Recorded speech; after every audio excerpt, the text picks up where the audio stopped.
야고보의 죽음 이후에 베드로마저 체포되죠. 초대교회는 성령의 강력한 역사로 만들어진 공동체지만 아직 세상에 든든히 뿌리를 내리지는 못했습니다. 그러니까 힘이 있었지만 지도자가 없으면 오합지졸이 되기 쉬운 조직이었습니다. 그들은 갑자기 지도자를 잃어버렸습니다. 그들은 지도자를 잃고 어떻게 했을까요?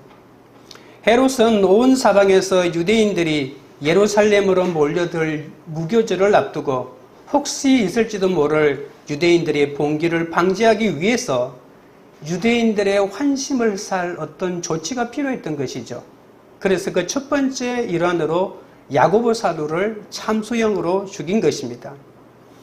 유대인들이 배교자로 간주하는 교회 지도자를 죽이면 유대인들이 너무나도 좋아할 줄 예상했는데 이 헤롯의 예상대로 유대인들은 야고보의 참수형으로 죽는 것을 보고 얼마나 기뻐했는지 모릅니다. 그래서 이제 헤롯은 베드로마저 죽여서 유대인들의 마음을 확실히 사로잡아 보려고 했던 것이죠. 그러나 무교절 기간에는 재판이나 처형을 금하는 유대인들의 관습에 따라 무교절이 끝나는 날 베드로를 처형하려고 감옥에 가두게 됩니다. 이 위기의 순간에 교회는 무엇을 했을까요? 오늘은 기도에 대하여 살펴보도록 하겠습니다. 능력 있는 기도는 옥에 갇혔을 때 교회가 기도합니다. 5절입니다. 이에 베드로는 옥에 갇혔고 교회는 그를 위하여 간절히 하나님께 기도하더라. 헤롯의 박해로 야고보는 참수당함으로 한 줄 순교를 했고 베드로는 옥에 갇히는 상황이 왔습니다. 교회는 이미 2번이나 베드로 사도를 포함한 다른 사도들과 함께 감옥에 갇히는 경험이 있었죠. 여러분도 기억하시겠지만 제일 첫 번째 감옥에 갇힌 것이 성전 미문에 앉아있는 걷지 못하는 사람을 고쳤다는 이유로 그때는 단 하루뿐이었지만 감옥에 갇히는 일이 발생했죠. 이 2번의 위기는 하나님의 도우심으로 무사히 넘길 수는 있었지만 또 다른 위기에 오늘 봉착하게 됩니다. 더욱이 베드로의 투옥은 야고보 사도의 순교 다음에 일어났기 때문에 교회를 말살하려는 그 헤롯의 음모가 분명하게 드러난 시점 아닙니까? 그래서 교회도 위기를 느낄 수밖에 없었습니다. 사도 야고보가 참수형을 당하고 베드로마저 죽기 직전에 교회가 할 수 있는 것은 기도밖에 없었습니다. 고난당하는 성도와 위험에 처한 선교사를 위해서 간절히 기도하면 하나님이 우리의 기도를 들으시고 구체적으로 역사하십니다. 사악한 폭군 앞에서 죽음에 직면한 베드로를 위해서 얼마나 간절히 기도했는지 우리가 짐작할 수 있죠. 자신들을 배교자로 간주하는 유대인들의 박해 속에서 자신들의 생명을 걸고 주님을 쫓던 교회는 베드로와 요한이 성전 미문 앞에서 구걸하던 사람을 고친 사건으로 감옥에 갇힌 적이 있다고 했잖아요. 그때 유대교 지도자들은 다음날 예수의 이름을 절대로 입 밖에 내지 말고, 특별히 부활의 예수 이런 절대로 입 밖에 내지 말도록 위협하고 급박하고 난 다음에 풀어줍니다. 풀려난 베드로와 요한은 넉달같이 그들이 모여 기도하고 있는 그 장소로 달려들어가죠. 그때 그 성도들과 함께 드리는 기도가 사도행전 4장 39절 40절에 기록되어 있습니다. 이런 기록이 우리에게 남아있다는 것이 도대체 초대교회는 무엇을 기도했을까라고 하는 관점에서 중요한 자료가 된다고 볼 수가 있겠죠. 주여 이제도 그들의 위협함을 굽어보시옵고 또 종들로 하여금 담대히 하나님의 말씀을 전하게 하여 주시오며 손을 내밀어 병을 낫게 하시옵고 표적과 기사가 거룩한 종 예수의 이름으로 이루어지게 하옵소서. 이렇게 기도했습니다. 자신들에 대한 박해자들의 위협을 구별 살펴달라는 것과 하나님의 말씀을 담대하게 전하게 해달라는 것과 예수 그리스도 이름으로 병자를 고치고 표적과 기사가 나타나게 해달라는 그런 기도였습니다. 예수의 이름을 입 밖에도 내지 말라고 위협받았지만 그들은 절대 굴하지 않았죠. 날아가는 새도 떨어뜨릴 만큼 막강한 권세를 지닌 유대교 지도자들의 위협에도 하나님의 말씀을 담대하게 전하도록 했던 것입니다. 박해자의 위협 속에 살아야만 했지만 초대교회 교인들은 박해자의 위험이 없는 편안한 삶을 살게 해달라고 기도하지 않았습니다. 다만 온갖 위험이 있다 할지라도 그 위협 속에 있는 자신들을 구별 살펴주시는 주님의 능력을 날마다 힘입고 주님의 참된 증인으로 살 수 있게 해달라고 기도한 것이죠. 마찬가지로 그들은 죽음에 직면한 베드로를 살려달라고 기도하지 않았다는 것입니다. 베드로가 죽음의 위협 속에서도 영원한 생명을 이미 얻은 증인다운 삶을 살 수 있도록 그 죽음을 앞에 두고도 예수 그리스도의 증인답게 담대하게 할 말을 할 수 있게 해달라고 기도했다는 것입니다. 주님의 뜻이라면 참수형마저 믿음으로 받아들일 수 있도록 기도했으니까 얼마나 무서운 교회입니까? 참된 믿음은 어떤 상황이든 주어진 상황을 피하는 것이 아니라 그 상황을 믿음으로 받아들이는 것입니다. 오늘 있다가 내일 쓰러질 허망한 나의 뜻이 아니라 영원히 세워질 하나님의 뜻을 이루는 것이 그들의 삶의 목적이었기 때문입니다. 우리의 인생을 하나님께 맡기고 하나님을 의지하면 우리의 삶을 통해 당신의 뜻을 이루시고 우리의 의와 공의를 한낮의 햇살처럼 빛나게 하십니다. 하나님이 주신 상황을 믿음으로 받아들이려 하지 않고 자신의 삶을 하나님께 맡기고 의지하는 삶은 절대로 불가능하지 않겠습니까? 베드로는 감옥에 들어가고 초대교회 교인들은 지도자를 빼앗기게 되었지만 교회는 너무나도 간절하게 기도하고 있다는 것입니다. 여러분, 우리는 가족이 잡혀가거나 하루아침에 실종되면 지금 위기에서 구원해 줄 수 있는 온갖 힘 있는 사람을 찾아가지 않습니까?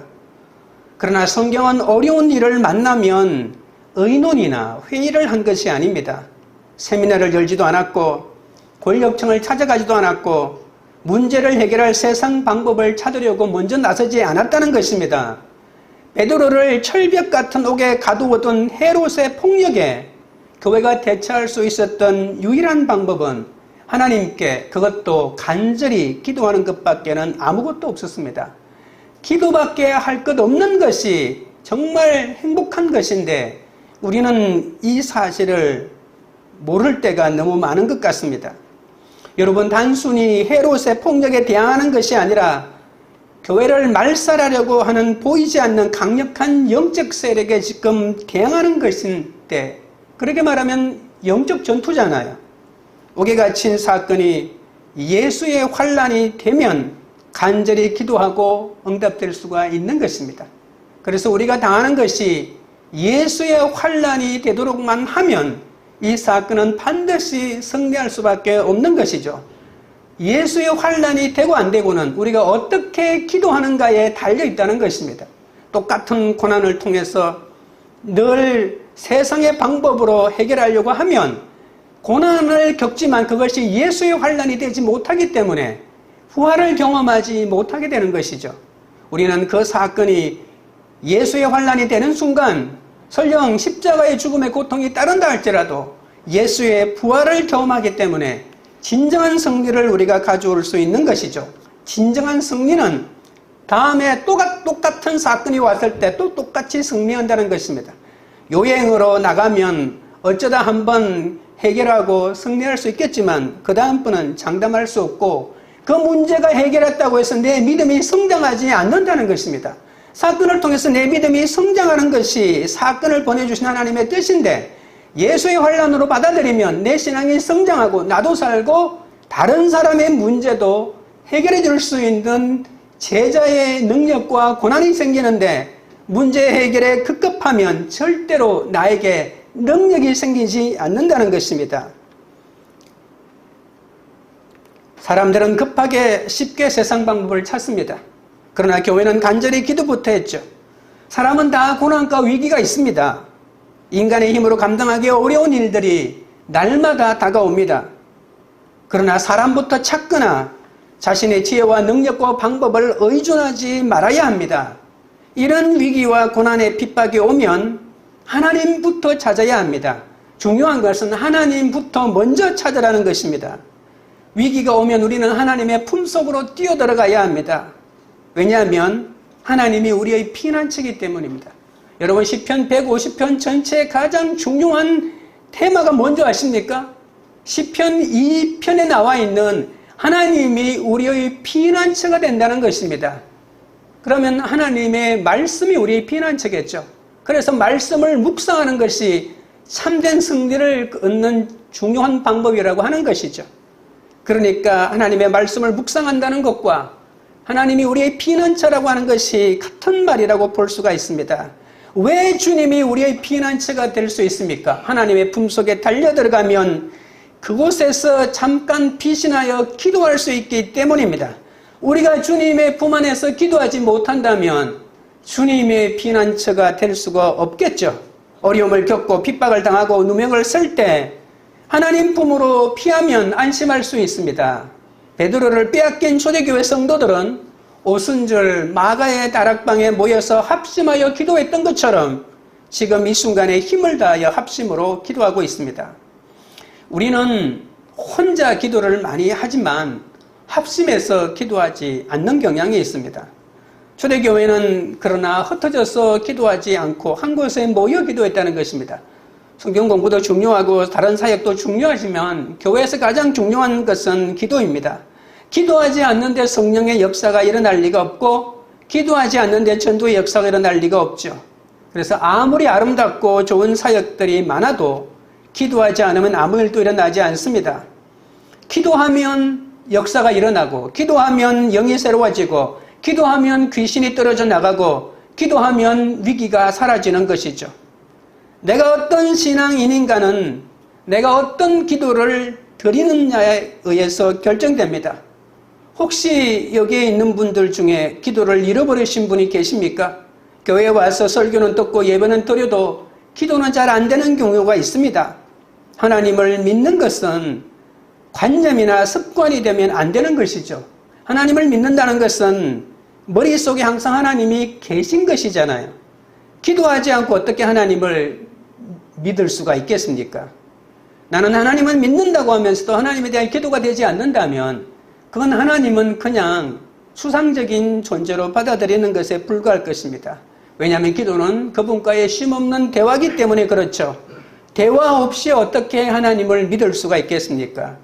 거짓 종교는 거짓 기도를 하고 참 종교는 참 기도를 하는 것입니다. 예수를 믿는 것은 사회에서 받는 환난을 견디고 이방인에게 복음을 전하고 하나님 나라를 확장하는 것이지 않습니까? 그것을 위해서 자신이 통치받고 또는 통치해야 하는 어려움을 견뎌내야 하는 것입니다. 이것이 바로 예수의 환난입니다. 외부에서 오는 환난보다 예수님 때문에 당하는 환난을 해석하고 그것도 자유의지로 자발적으로 인내하는 것이 나를 말씀으로 통치하는 것이 됩니다. 그래서 환난을 당할 때 기도한다고 하는 것, 그리고 말씀으로 해석한다고 하는 것, 이 바탕에 깔려 있는 것은 인내하는 것이죠. 그런데 사람은 능동적으로 무언가를 문제를 해결하려고 하는 능력이 있기 때문에 가만히 있지 못합니다. 그래서 인내하는 것은 기도하는 자만이 할 수 있는 능력인 것이죠. 내 잘못으로 인한 고난이 아니라 예수 믿기 때문에 당하는 고난이 되어야 합니다. 예수의 환난을 거치지 않는 자는 아무리 교양으로 포장하고 있어도 사건이 생기면 옥에 갇히면 바들바들 떨고 두려워만 합니다. 로마의 권력을 가지고도 헤롯처럼 열등감으로 왕이 되었던 왕이 많지 않습니까? 여러분, 이 헤롯은 얼마나 열등감이 많았는지 모릅니다. 아니, 로마 제국의 황제로부터 온갖 환심을 사 왕의 칭호까지 얻고 자기 자식의 대대까지 통치를 하게 되었다면 뭔가 이루었다고 자신감이 가득 찰 수도 있었는데 이 헤롯 왕에게는 자신이 유대인이 아니다 이두메인이라고 하는 그 열등감 때문에 그래서 사람들을 혹독하게 통치하고 누군가 나를 반역할 것이라고 하는 그 생각 때문에 예수님이 태어났다는 말을 듣고 사내 어린 아이들을 모조리 죽여버린 열등감에 사로잡힌 장본인입니다. 그런 사람이 우리 곁에도 있다는 것입니다. 내 가족에게도 있을 수가 있는 것이죠. 나를 비난하고 나를 험담하는 동료가 내 주위에 얼마나 많은지 모릅니다. 이유도 없이 나를 비난합니다. 그 사람의 열등감 때문에 주위에 있는 사람들을 힘들게 하고 나를 공격합니다. 내가 조금 많이 가지고 내가 조금 성취했다고 해서 그것을 그냥 두지 않고 공격하는 것이죠. 여러분, 우리 주위에는 헤롯 같은 왕의 핍박은 없지만 이런 열등감에 사로잡힌 사람들이 너무나도 우리를 괴롭히고 있기 때문에 우리가 이것을 예수의 환난으로 승화시키지 못하면, 이것을 기도로 이겨내지 못하면 우리는 그와 똑같은 사람이 될 수가 있는 것이죠. 모든 것을 말씀으로 해석하면 하나님이 주시는 경고로 받아들일 수 있는 것이죠. 이것은 분명히 저 사람이 잘못했지만 말씀으로 해석하면 그 속에서도 뭔가 하나님의 경고를 내가 얻을 것이 있다는 것입니다. 그래서 그 사람의 마음 때문에 마음 상하는 것이 아니고 그 사람의 감정 폭발 속에서도 내가 무언가 하나님의 음성을 들을 경고가 있다고 느끼게 된다면 우리는 그 사람을 넘어서서 그 속에서 하나님의 뜻을 발견하게 되는 것이죠. 이것이 예수의 환난에 동참하는 것입니다. 영적 전투에서 승리하는 가장 좋은 방법은 간절한 성령의 기도로 합심하여 중보하는 것임을 잊지 마시기 바랍니다. 적용 질문 드립니다. 여러분은 지금 어떤 감옥에 갇혀 있습니까? 나의 환난으로 인한 옥입니까? 아니면 예수의 환난에 동참하는 감옥입니까?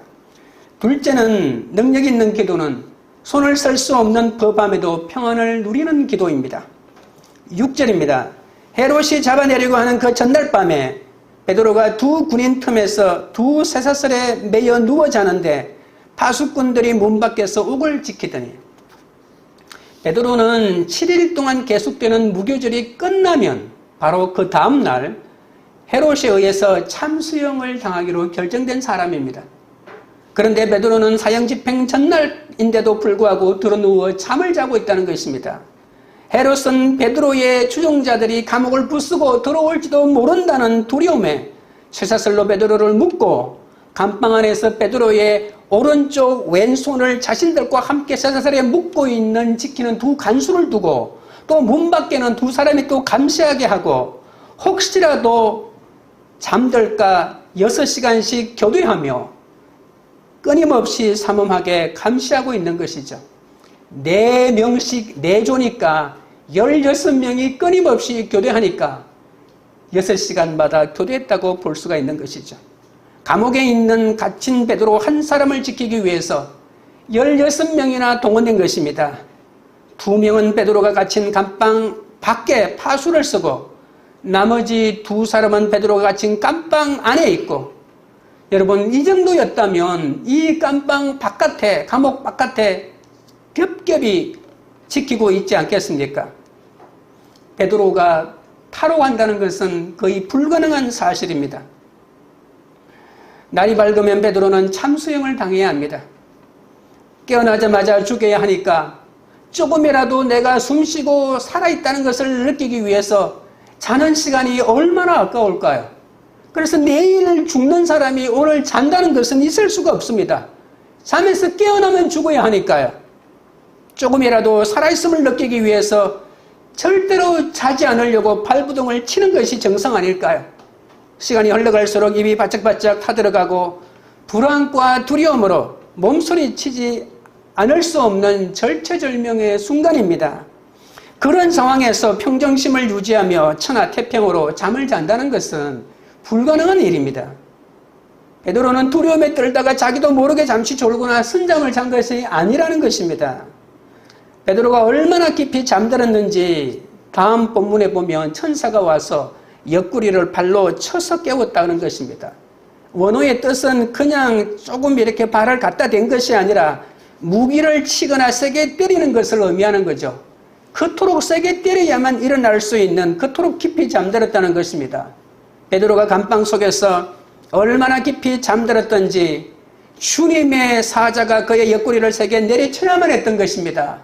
주님이 사랑하는 자에게 잠을 준다고 했는데 이 순간에 베드로가 느꼈던 그 평안은 누구도 빼앗아갈 수 없는 그런 평안이었습니다. 우리는 밤이면 당연히 편안히 잠을 자는 것으로 생각하지만 고난의 밤을 맞이한 사람들은 하나님의 은혜가 아니면 절대로 잠을 잘 수가 없습니다. 어찌 잠을 자겠습니까? 내 속에서 끊임없이 불안과 분노가 일어나는데 잠을 못 잡니다. 베드로도 사람인데 왜 염려가 없겠습니까? 누워 잔다고 할 때 이 말의 원어의 뜻 가운데는 죽는다는 의미도 들어가 있습니다. 동족인 유대인 파수꾼에게 수치와 조롱을 받으면서도 여러분 옆에서 자기를 지키는 사람들이 가만히 7일 동안 있겠습니까? 얼마나 조롱했겠습니까? 얼마나 때렸겠습니까? 내 옆에 있는 파수꾼이 그냥 나를 그냥 지켜주는 그런 사람이 아니죠. 죽은 듯이 깊이 잠을 자고 있는 것인데 예수님도 6월절 만찬을 베푸시고 붙잡히셔서 온갖 조롱을 받으시고 침뱉음을 당하는 밤을 보내야 되지 않았겠습니까? 여러분, 베드로는 옆에 있는 사람들이 너무나도 잘 받들어주고 잠자리도 보살펴주기 때문에 깊은 잠을 잔 것이 아닙니다. 조롱하고 때리고 협박하고, 여러분 이들이 어떤 사람인지는 모르겠지만 이 베드로에 대하여 절대로 좋은 감정을 가지고 있지 않았을 것입니다. 내일이면 사형이 집행되는 그 밤에, 절대로 도망갈 수 없는 그 밤에 베드로는 잠을 잘 수 있었던 것은 오직 하나님의 은혜 아니면 불가능했습니다. 베드로의 잠은 주님이 감옥에서 구출해 주실 것을 예상했기 때문이 아닙니다. 베드로는 마지막 순간까지 날이 맑으면 내일이면 내가 죽는다는 것을 받아들였다고 하지 않았습니까? 마지막 순간에 군사들의 틈에 쇠사슬에 묶였어도 이렇게 평정심을 유지하고 겉옷도 벗고 허리띠도 풀고 신발까지 다 벗은 채로 마치 감방이 자기 안방인 것처럼 이렇게 편안하게 잠을 잤던 것이죠. 이것은 오직 주님에 대한 믿음 때문입니다. 여러분, 베드로를 생각해 보십시오. 겟세마네 동산에서 기도하지 못했기 때문에 주님을 배반한 사실을 평생을 잊지 않았습니다. 이제는 가정도 교회도 모든 염려를 감사함으로 하나님께 아뢰기 때문에 눈을 감을 수 있지 않았을까요? 우리가 기도하면 하나님은 우리 마음속에 있는 염려를 하나씩 하나씩 흩어버리십니다. 우리는 베드로가 겪은 위기와 비교도 안 될 만큼 작고 사소한 염려 때문에 잠을 이루지 못하는 밤이 얼마나 많습니까? 우리도 주님께 모든 것을 맡기고 베드로가 가졌던 그 평안으로 세상을 살 수 있다면 얼마나 좋을까요? 하나님이 택한 자라면 도망갈 길 없는 그 밤이 반드시 찾아옵니다. 그 밤을 위해서 내 남편, 내 아내, 내 자식은 물론 해로되게도 계속 말씀을 전해야 합니다. 나는 못 들어서 이런 말 하지 않도록 계속 예수를 전해야 합니다. 바울이 감옥에 갇혔을 때 자기 옆에서 같이 쇠사슬을 묶고 있는 사람에게 끊임없이 복음을 전했다고 하는 그런 말씀이 있지 않습니까? 베드로도 마찬가지였을 것입니다. 넉넉고 있지는 않았을 것입니다. 주기도문을 외우든 자기 혼자 중얼거리든 끊임없이 복음을 얘기했고 옆에 있는 사람에게 복음을 전하려고 힘쓰고 애쓰지 않았겠습니까? 여러분, 내가 꼼짝할 수 없지만 내 옆에, 그것도 나를 떠나지 않고 스스로 자기 팔에 착고를 차는 2명이, 그것도 16명이 교대로 계속해서 자기 말을 들어줄 수 있는 존재가 앞에 있다는 것 아닙니까? 그래서 그 사람들에게 끊임없이 말씀을 전했을 것입니다. 베드로가 처한 암담한 상황 속에서도 전혀 불안과 공포를 느끼지 않고 편안히 잠을 잘 수 있었던 것은 끊임없이 그 사람들한테 복음을 전함으로써 내가 복음을 전하지만 그 말이 내한테 되울려서 내 마음속에 계속 메아리치는 것입니다. 예수의 십자가의 죽음을 통해서 나를 구원시킨다는 말을 그 사람에게 전했지만 그 말이 내 속에 다시 울려 퍼져가지고 주님이 너를 위해서 십자가에 달렸다. 그리고 주님이 당신을 위해서 십자가에 죽으셨고 당신을 위해서 부활하셨다고 전하면 그 부활의 메시지가 다시 자기 마음에 메아리쳐서 주님이 부활하셨다. 견뎌라, 이겨내라고 이렇게 용기를 주지 않았을까요? 그 밤이 바로 구원의 밤인데 그냥 넉넉고 그냥 될 대로 되라고 이렇게 누워있었기 때문에 구원의 밤이 된 것이 아니라 그 순간에도 하나님을 믿었기 때문에 하나님이 자기에게 복음을 전할 수 있는 사람 16명을 보내주었다고 믿고 그들에게 복음을 전했기 때문에 그 순간 또 하나님의 말씀을 살아있는 복음의 현장을 자기를 세워줬기 때문에 그렇게 넉넉고 두려워 떨 수는 없었던 것입니다. 자신을 가두고 죽이려는 헤롯에게는 그 밤이 심판의 사건이지만 베드로에게는 구원의 사건입니다. 그러나 영적인 해안이 없으면 절대로 깨달을 수 없는 그런 비밀이 속에 들어가 있죠. 삼엄한 경비 속에서 감옥 밖에서는 지녀보지 못한 뜨거운 심정으로 주님이 지켜주신다는 확신으로 기도드릴 수 있었던 것입니다. 여러분, 베드로는 어느 순간에 기도했던 것보다도 가장 간절한 기도를 그 감옥 속에서 7일 동안 드릴 수 있었을 것입니다. 요나가 가장 강력한 기도를 하나님께 드렸던 것은 물고기 뱃속에 들어가서 드리는 그 기도 아닙니까? 여러분, 성경이 얼마나 지면을 할애하기가 어려운데 그 2장, 요나서 2장에는 요나의 기도를 기록하고 있지 않습니까? 엿새가 지나도 상황은 전혀 개선될 기미가 보이지 않았습니다. 마음의 여유는 사라지고 시간이 흐를수록 주님에 대한 믿음보다는 불신이 커질 수 있는 상황이었는데 드디어 7일째 마지막 밤이었습니다. 우리 같으면 절망에 빠져 그만 넋을 놓은 채 불안에 시달리고 죽음의 두려움에 사로잡힐 수가 있었는데 베드로는 달랐던 겁니다. 베드로는 3년 동안이나 밤낮 주님을 쫓았지만 믿음이 성장하지도 성숙하지도 못한 채 늘 제자리만 맴도는 사람이었습니다. 믿음이 있노라 믿겠노라고 큰 소리 쳤지만 그때는 내가 큰 소리 치면 그것이 내 믿음인 줄 알았습니다. 기도를 크게 하고 찬송을 크게 부르면 그 고백이 진짜 내가 내 믿음인 줄 알았습니다. 그런데 이제 베드로는 아무리 큰 소리 쳐도 아무리 소리를 치고 다른 사람 앞에서 1등으로 말해도 그것이 내 믿음이 아니라는 사실을 뼈저리게 알았습니다. 왜냐하면 그것은 죽은 믿음이기 때문입니다. 그러나 오늘 베드로는 예전의 베드로가 아닙니다. 그가 감옥에 갇힌 것은 형을 살기 위해서가 아니라 무교절이 끝나자마자 참소형을 당하기 위함 아닙니까?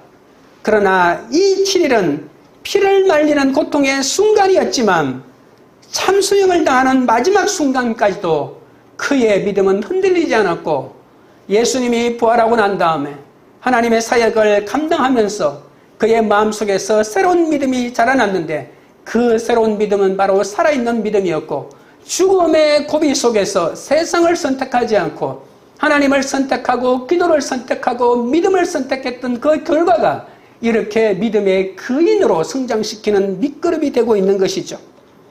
사도 야고보가 참수형을 당할 수밖에 없었던 근본적인 이유도 예수의 부활을 증언했기 때문입니다. 야고보의 참수형을 당할 망정, 야고보는 참수형을 당할 망정, 예수의 부활의 증언을 멈추지 않았던 겁니다.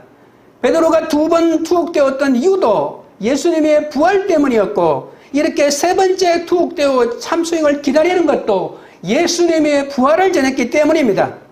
베드로는 자신의 목이 잘려 죽어야 하는 마지막 순간까지 예수의 부활에 대한 믿음을 놓지 않았던 것입니다. 여러분, 베드로가 믿음을 포기하지 않았다는데 무슨 믿음입니까? 예수의 부활에 대한 믿음입니다. 예수는 부활했다. 그분은 부활했다. 그분을 믿으면 우리도 부활할 수 있다. 죽음을 이길 수 있다는 것을 전했던 것이죠. 십자가에 못 박혀 돌아가셨던 주님께서 사흘째 되는 날 죽음을 깨뜨리고 정말 부활하셨고 이 부활하신 주님을 정말 만난다면 모든 사람이 살 수 있다는 것을 전한 것이고 베드로야말로 이 부활의 주님을 진심으로 만나고 그 부활의 주님을 믿고 있는 것이죠.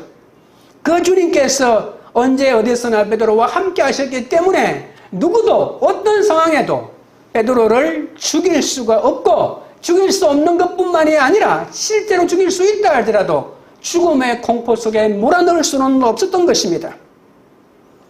주님은 이제 베드로의 주인이 되셨습니다.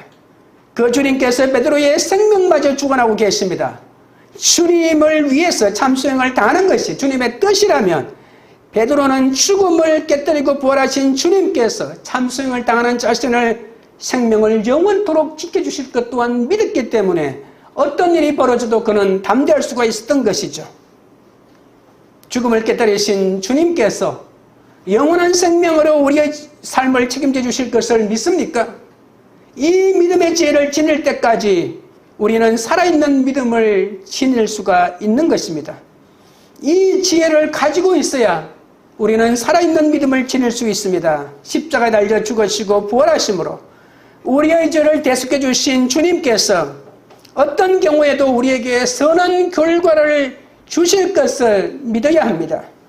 참수형 당하기 전날 밤에도 평상심으로 평안히 잠을 잤던 베드로처럼 이 험한 세상 속에서 평상심을 잃지 않는 그리스도인으로 살고 싶지 않으십니까? 믿음은 복잡하거나 난해하지 않고 거창하지도 않습니다. 믿음의 힘은 단순한 데 있습니다. 그 단순함 속에서 어떤 경우에도 흔들림이 없는 평상심을 유지해야 하는 것이죠. 우리의 기도와 말씀으로 경건 훈련을 하는 것도 그리스도인이 지녀야 하는 단순성과 이 평상심을 배양하기 위한 것입니다. 복음이 장차받을 환란이라는 의미를 깨달으면 이렇게 대단한 옥에서도 편하게 잠을 잘 수가 있습니다. 베드로는 벌써 2번이나 감옥에서 구해주셨으니 이번에는 순교한다는 생각으로 죽을 각오를 하고 있으니 파수꾼들이 놀랄 정도로 깊이 잠들 수가 있었던 것입니다. 이것이 참으로 알 수 없는 주님이 주시는 비밀입니다. 베드로가 너무 잘 자니까 파수꾼들도 자지 않았을까요? 그래서 베드로가 옥문을 나가는 것을 파수꾼들은 보지 못했던 것입니다. 적용 질문 드립니다. 여러분은 손설 수 없는 그 밤의 구원의 날이 되었습니까? 아니면 심판의 날이 되었습니까? 셋째는 옥중 광채인 말씀으로 찾아오십니다. 7절입니다. 호련히 주의 사자가 나타나매 옥중에 광채가 빛나며 또 베드로의 옆구리를 쳐 깨워 이르되 급히 일어나라 하니 쇠사슬이 그 손에서 벗어지더라. 바로 그때 주님의 사자가 베드로가 깊이 잠든 감방 속에 나타납니다. 호련히 나타났다는 말은 갑자기 나타났다는 말이잖아요. 그런데 원어에는 호련이라고 하는 말이 없습니다. 그 대신 감탄사인 보라라고 하는 이 말이 있습니다. 우리말 성경뿐만이 아니라 영어 성경에도 보면 이 호련이라고 하는 말이 없이 헬라 원어처럼 behold라고 보라라고 이렇게 표기하고 있습니다. 여러분, 원문의 의도가 무엇일까요? 주님이 사자가 갑자기 나타났음을 강조하고 있는 것이 우리 한글 성경의 의도라고 하면 마지막 순간에 나타난 천사에 대하여 감탄하고 감격하고 감동을 전하는 것이 원문의 의도라는 것입니다. 보라! 짠! 하고 천사가 나타났다는 것입니다. 마침내 천사가 나타났다. 마지막 순간에 구원자가 나타났다는 것을 강조하고 있는 것이죠. 참수형을 당하기 전날 밤에 두 군사 틈에서 두 손이 쇠사슬에 묶여있는 베드로는 그날 밤에 자신이 그 삼엄한 경비의 감옥으로부터 구출되리라는 것은 상상조차 못했습니다. 단지 자신이 참수형을 당한 뒤 주님께서 자신의 영혼을 영원토록 책임져 주실 것을 믿었을 뿐입니다. 그런데 그 순간에, 그런 고백을 드리고 잠을 자고 있는 그 순간에 천사가 나타나서 구원의 역사를 시작하는 겁니다. 주님의 사자는 베드로의 옆구리를 세게 쳐서 베드로를 깨워야만 할 정도로 베드로는 깊이 잠들어 있었고, 이 구원의 역사는 그 옆에 있는 다른 사람들은 전혀 알 수 없는 그런 역사였습니다. 베드로가 갇힌 감옥에서 광채를 보았습니다. 오늘 본문에 보시면 천사가 나타나자 옥중에 광채가 빛났다고 말합니다.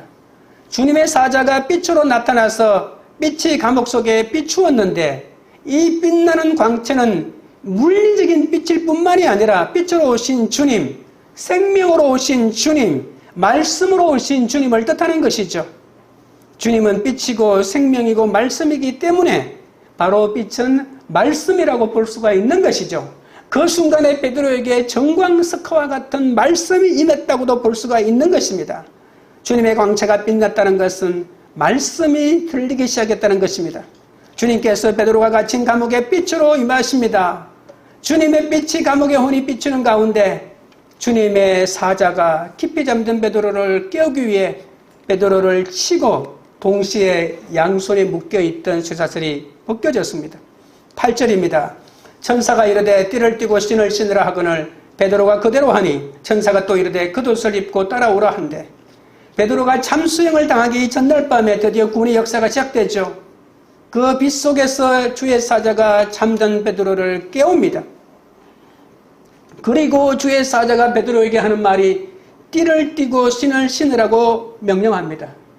띠를 띠고 그리고 신을 신으라, 이렇게 두 가지 명령을 하고 있는데 먼저 띠를 띠라고 하는 것이죠.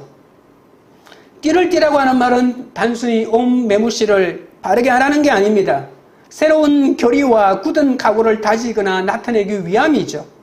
너는 내일로 예정된 참수형을 당연하게 받아들이고 있지만 그것은 주님의 뜻이 아니다. 이 땅에서 너의 사명은 아직 끝나지 않았다. 주님께서 아직도 너를 통해 이 땅에서 이루시기 원하는 주님의 뜻이 있으니 새로운 결의와 굳은 각오로 다시 일어서라 라고 하는 그런 뜻입니다. 부활하신 주님은 성천하시기 전에 베드로에게 믿음은 더는 자신을 위해 자기 인생의 띠를 두르는 것이 아니고 두 발을 벌려 주님에 의해서 띠를 띠고 주님께서 원하는 대로 자신을 사용하실 수 있도록 자신의 삶을 온전히 주님께 맡기는 것이라고 마지막 갈릴리에서 숯불에 고기를 구워주시면서 이렇게 말씀하지 않았습니까? 주님이 그것이 포승줄이 되든 수갑이 되든 내가 두 팔을 벌리면 어떤 줄이 나를 휘감고 나를 인도하는 것인데 그것이 바로 주님의 뜻대로 나를 사용하는 믿음의 역사라고 말하고 있는 것입니다. 주님 안에서 주님의 몸된 교회로 바로 서지 않는다면 주님이 허락하신 사명을 제대로 감당할 수 없습니다. 인생은 내 뜻을 이루는 것이 아니라 주님의 뜻을 이루는 것이고 그 주님의 뜻을 이루도록 내 팔을 벌려 나를 묶어서 나를 끌고 가십시오라고 나를 의탁하는 것입니다. 진리 허리띠를 띠든 사랑의 허리띠를 띠든 생명의 허리띠를 띠고 겸손의 허리띠를 동여매야 하는 것이죠. 모든 사람을 사랑하고 살리기 위한 주님의 뜻대로 이끌어 가실 수 있도록 삶을 온전히 주님께 맡겨야 합니다. 여러분, 시간 때문에 고민하지 마십시오. 기도는 전날 밤에 이루어집니다. 여리고성을 7바퀴 돌았을 때 무너지지 않았습니까? 나만 장군도 7번째 요단강에 들어갔을 때 나병이 나았습니다. 엘리야도 7번째 기도하고 눈을 들었을 때 조각구름이 보이기 시작하지 않았습니까? 헤롯에게 잡혀 도망가지 못하도록 2명의 군사가 옆에서 같이 잠을 자고 시설에 매여 있고 파수꾼들이 문 밖에서 옥을 지키고 있어 탈출하기가 불가능한 베드로에게 우리는 내 힘으로는 절대 이룰 수 없는 그런 불가능한 벽에 부딪혔을 때 바로 주님의 구원이 일어나는 그 역사가 시작되는 순간입니다. 하나님의 뜻에 순종했는데도 이런 일이 일어날 수가 있습니까? 당연합니다. 모세는 하나님의 인도함을 받았는데도 불구하고 홍해가에 서서 앞으로 나아가지 못하고 뒤에서 따라오는 애국 군대를 보고 죽음을 기다릴 수밖에 없지 않았습니까? 하나님의 뜻대로 순종했는데도 어찌 이런 홍해를 만날 수가 있단 말입니까? 라고 이렇게 원망할 수 있지 않았을까요? 아브라함이 하나님의 뜻대로 순종해서 가나안에 왔는데 젖과 꿀이 흐르기는커녕 기근만이 흐르고 있지 않았습니까? 그러나 하나님은 모세와 이스라엘 백성들을 홍해로 인도하지 않았다면 홍해가 갈라지는 기적을 맛보지 못했을 것입니다. 이 기적을 맛보지 못했다면 그 광야의 고통을 견뎌낼 사람이 한 사람도 없었을 것입니다. 여러분, 지금도 이스라엘 사람은 하나님은 출애굽의 하나님, 홍해를 가르신 하나님, 그것이 일생일대에 자손 대대로 수천 년이 흐를 지금까지 그 나라의 신앙의 고백이 되었지 않습니까? 하나님은 기적을 경험시키기 위해서 때로는 우리를 다른 막다른 길로 몰고 가시기도 하고 사면초가의 상황으로 데리고 가신다는 겁니다. 사람의 손이나 세상의 방법이 아닌 친히 하나님께서 주시는 방법으로 해결되는 것을 경험하게 해주신다는 말입니다. 불가능한 좌절 상황 속에서도 절대로 좌절하지 마십시오. 기댈 벽이 없다고 눈물 흘리지 마십시오. 진전이 없다고 고민하지 마십시오.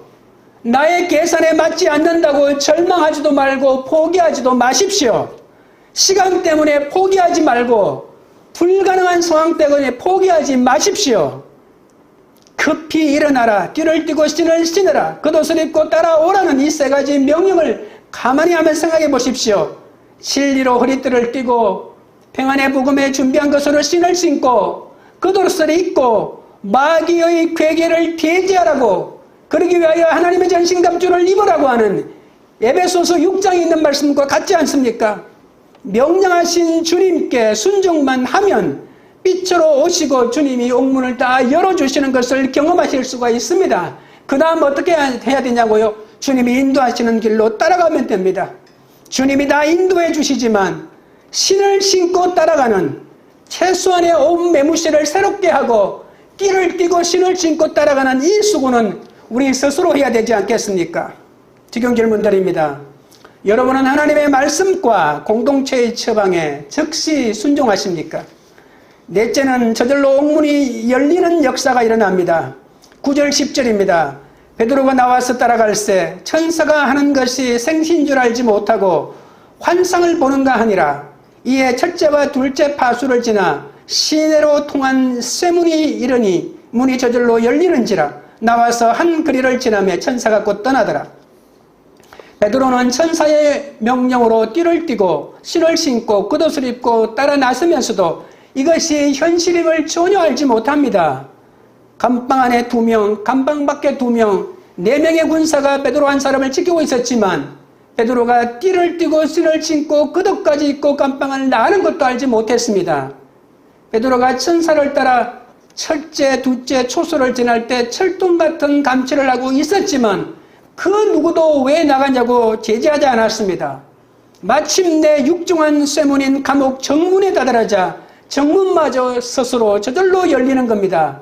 저절로라고 하는 이 원어는 식물이 때가 되면 자라고 열매를 맺는다는 것입니다. 햇볕이 쏟아지면 식물은 저절로 꽃을 피우고 열매를 맺을 수밖에 없는 것이죠. 이것이 자연의 이치입니다. 육중한 쇠물이 아무런 조치 없이도 자연스럽게 열렸다는 겁니다. 베드로는, 여러분, 우리는 옛날 사람들은 도저히 알지 못하지만 여러분, 자동문은 그 문에 쓰면 저절로 열리가 되어 있는 것이죠. 하나님의 역사입니다. 나가면 열리가 되어 있는데 우리는 이것을 알지 못하는 거죠. 베드로는 그 삼엄한 감옥에서 자신이 구출되었음을 비로소 깨닫게 됩니다. 주님께서 베드로가 도저히 상상할 수 없는 신비로운 방법으로 구출해 주신 겁니다. 베드로가 감옥에 갇혀 있던 그 감옥은 헤롯이 베드로를 죽이기 위해서 가둔 죽음의 감옥입니다. 그러나 주님의 빛 앞에서는 베드로의 양손을 묶고 있던 죽음의 쇠사슬도 죽음의 감옥 정문마저 저절로 열리고 말았던 것이죠. 하나님의 생각은 인간의 생각과 같지 않습니다. 베드로는 예정된 참수형을 피할 수 없다고 생각했지만 하나님의 역사는 인간의 인식 능력 바깥에서 일어납니다. 베드로는 그 사실을 전혀 알지 못한 채 잠들어 있었지만 하나님의 역사는 이렇게 한밤중에 일어났던 것입니다. 태초에 온 땅은 혼돈으로 무질서로 가득했습니다. 하지만 하나님이 빛을 창조하시자 혼돈의 세상은 질서가 잡혔죠. 예수님이 이 땅에 오신 것도 흑암의 쇠사슬을 끊는 진리의 빛으로 죄로 인한 사망의 감옥을 깨뜨리는 생명의 빛으로 오셨습니다. 누구든지 주님을 믿으면 사망의 감옥과 혼돈과 무질서에서 진정한 자유를 누리게 되는 거죠. 베드로가 갇혀있던 곳은 암흑천지였지만 헤롯궁은 한밤중임에도 휘황찬란했습니다. 그러나 주님의 빛은 베드로가 갇힌 흑암 속에 감옥에 임했습니다. 흑암이었던 감옥은 주님의 빛으로 가득했고 휘황찬란한 헤롯궁은 오히려 빛 앞에서 흑암이 되었습니다. 주님의 빛이 베드로가 갇힌 감옥에 임하자마자 베드로를 묶고 있던 죽음의 쇠사슬, 죽음의 초소, 죽음의 감옥 정문이 저절로 열렸습니다. 하지만 헤롯의 화려한 궁은 욕망의 쇠사슬, 정욕과 권력의 쇠사슬, 정오의 쇠사슬에 꽁꽁 묶여 있는 것입니다. 헤롯궁이야말로 진정한 거대한 감옥임을 헤롯은 알지 못하였습니다. 세상의 빛은 겉으로 드러난 상태만 알려줍니다. 그러나 진리의 생명이신 주님의 빛만이 우리의 내적 상태를 알려줍니다. 주님의 빛을 알지 못하는 사람들은 죄와 사명으로 인한 흑암 속에서 감옥과 쇠사슬에 갇혀 있으면서도 자신이 자유인이라고 큰 소리치고 살아가고 있습니다. 우리의 인생도 옥에 갇혀 꼼짝 못하게 쇠사슬로 꽁꽁 묶여 있을 때가 있습니다. 하지만 이렇게 성령이 주시는 은혜로 공동체가 간절히 기도하면 그 옥을 탈출하지 않고 베드로처럼 깊이 잠만 잔다고 해도 옥에 광채가 찾아오셔서 비추게 되는 것이죠. 옥에 가두고 지키는 자가 있어도 우리는 말씀을 잘 듣고 순종하고 인내하고 있으면 저절로 각자의 옥의 문이 열릴 줄 믿습니다. 옥에 갇혀 신음하는 성도들을 위한 기도가 성령의 간절한 기도가 되어 옥문이 저절로 열리는 은혜가 임하시기를 바랍니다. 지금 질문 드립니다. 주님의 말씀에 순종하면 하나님의 내 삶을 책임지심을 인정하십니까? 말씀을 뵙겠습니다. 능력 있는 기도는 옥에 갇혔을 때 교회가 기도합니다. 능력 있는 기도는 손을 쓸 수 없는 그 밤에도 공동체의 기도로 말미암아 평안을 누리는 기도입니다. 박해하는 자에게는 심판의 밤이 되고 기도하는 자에게는 구원의 밤이 됩니다. 능력 있는 기도는 옥중광채의 말씀으로 찾아와 그 말씀을 듣게 되는 것이죠. 그리하여 내가 생각지도 못했던 시간에 저절로 옥문이 열리는 은혜를 경험하게 됩니다. 우리는 그 시간을 모르지만 고난의 정점이 바로 구원의 밤임을 잊지 않으시고 믿음으로 달려가시는 여러분 되시기를 주님의 이름으로 축원합니다. 우리 찬양 드리고 기도하겠습니다.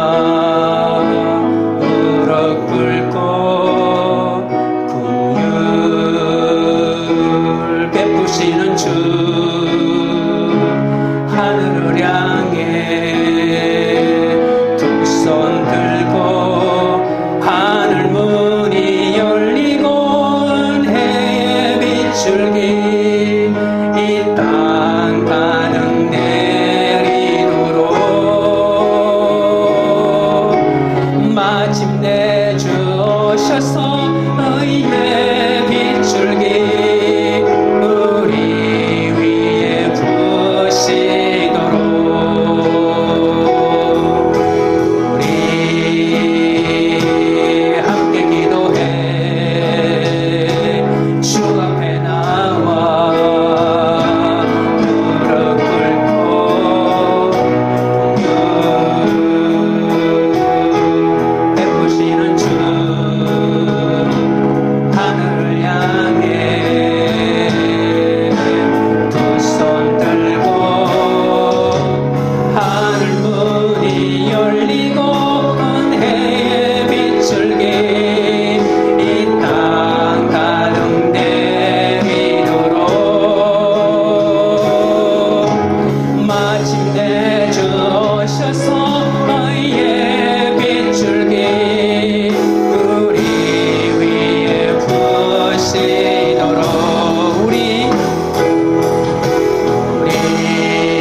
기도하실 때 환난의 옥에 갇혀 있지만 그 옥이 예수의 환난에 동참하는 그런 옥이 되게 해달라고 기도하겠습니다. 지금 손쓸 수 없는 밤이지만 이 밤이 심판의 밤이 아닌 구원의 밤이 되도록 기도하고 말씀을 듣는 시간이 되게 해달라고 기도하겠습니다. 기가 막힌 감옥에서 하찮아 보여도 일어나 띠를 띠고 신을 신고 겉옷을 입고 주님이 명령을 내리기만 하면 달려갈 수 있도록 순종하게 해달라고 기도하겠습니다. 공동체의 처방에 순종하는 것이 저절로 옥문이 열리는 열쇠임을 알게 해달라고 기도하겠습니다.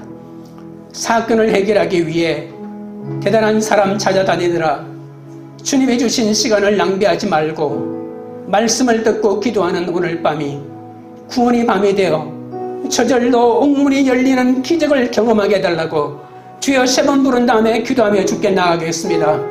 주여 주여 주여. 거룩하신 하나님 우리 아버지여, 지금 환난의 감옥에 갇혀있지만 이 감옥이 예수의 환난에 동참하는 감옥이 될 수 있도록 우리 아버지 하나님이여 은혜를 부어 주시옵소서. 지금 손쓸 수 없는 밤이지만 내 힘으로는 도저히 해결할 수 없는 캄캄한 칠흑 같은 밤이지만 심판의 밤이 아닌 구원의 밤이 되게 하여 주시옵소서. 이 밤에 두려워하지 않고 주님이 내 생명을 지키는 주관자임을 알고 참된 평안을 누리게 하여 주시고 하나님의 음성을 듣는 시간이 되도록 우리 아버지 하나님 역사하여 주옵소서. 기가 막힌 감옥에서 하찮아 보여도 주님의 광채가 일어나는 것을 알게 하여 주옵소서. 일어나 띠를 띠고 신을 신고 겉옷을 입고 주님의 말씀에 순종하여 아버지 하나님이여 달려갈 수 있도록 준비하는 삶이 되게 도와주시옵소서. 공동체의 처방에 순종하게 하여 주시고 그것이야말로 저절로 옥문이 열리는 열쇠임을 깨닫게 하여 주옵소서. 사건을 해결하기 위하여 대단한 세상 사람들을 찾아다니지 않게 하시고 돈이나 권력을 의지하기 위하여 달려가지 않게 하시고 네 아버지 하나님의 말씀을 듣고 기도하는 오늘 밤이 구원의 밤이 되어 저절로 옥문이 열리는 기적을 경험할 수 있도록 우리 아버지 하나님이 역사하여 주시고 우리 아버지 하나님 인도하여 주시옵소서. 주여 고맙고 감사합니다. 하나님 아버지, 고난의 상황에서 말씀과 기도로 돌파하지 못하고 사람을 의지하고 요행만 바라고 피하려고 하여 한 적이 얼마나 많은지 모르오니 저를 용서하여 주시옵소서. 상황을 피하지 않게 하시고 그 속에서 하나님의 뜻을 이루고 나를 새롭게 빚어가시는 주님을 바라보게 하여 주옵소서. 베드로는 모든 어려운 상황에서도 기도를 통해 믿음으로 받아들였던 것처럼 저도 주님 안에서 만족하는 법을 배우고 몸에 익힐 수 있도록 역사하여 주옵소서. 어떤 경우에도 흔들림 없는 평상심을 지니도록 도와주시고 보이진 않아도 우리를 위해 치밀하게 역사하고 계시는 하나님을 보게 하여 주옵소서.